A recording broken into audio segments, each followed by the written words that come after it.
hapon. Yaring nagapanguna nga balita. Mamadlos nga hangin kag mamunog nga ulan nga dala ni Bagyo Maring nga mas ginpabaskog pa sang hanging habagat ang nabatsyagan sa Iloilo City.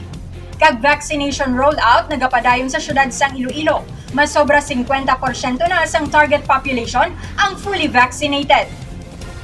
Naeksperyensyahan sang syudad sang Iloilo ang mamunog nga ulan kag mamadlos nga hangin nga dala ni Bagyo Maring nga mas ginpabaskog pa sang hanging habagat. Sa pinakauli nga report sang Pag-asa, alas 8 kaina sang aga ang sentro sang Bagyo yara sa 325 kilometro sang nasidlangan nga bahin sang Apari, Cagayan. Dala sining mabaskog nga hangin nga may kadasigon nga 85 kilometro kada ora. Subong nagapadulong si Bagyo Maring sa naminhan nakatundan nga bahin sang pungsod. Samtang, nagapabili naman nga alerto sa lakat sang panahon ng syudad sang Iloilo. Ilabi na ang City Disaster Risk Reduction and Management Office, kaupod ang pila ka mga ahensya sang gobyerno.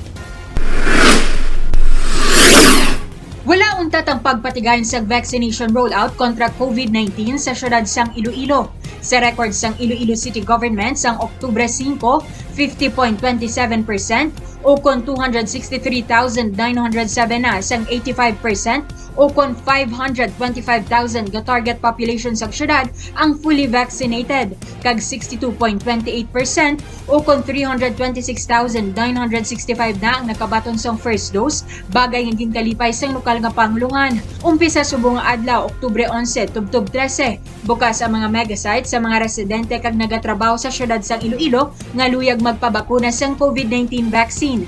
Samtang halin Oktubre 14 tubtob 15 naman, bukas ang mga vaccination sites sa syudad sa mga luyag mag-walk-in nga residente kag hindi residente sang syudad.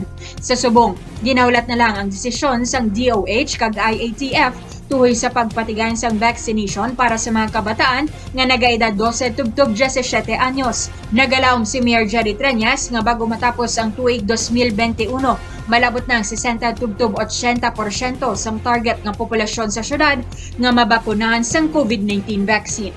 Ang dugang nga detalye bantian karon alas 6 sa gabi sa Lavela Patrol.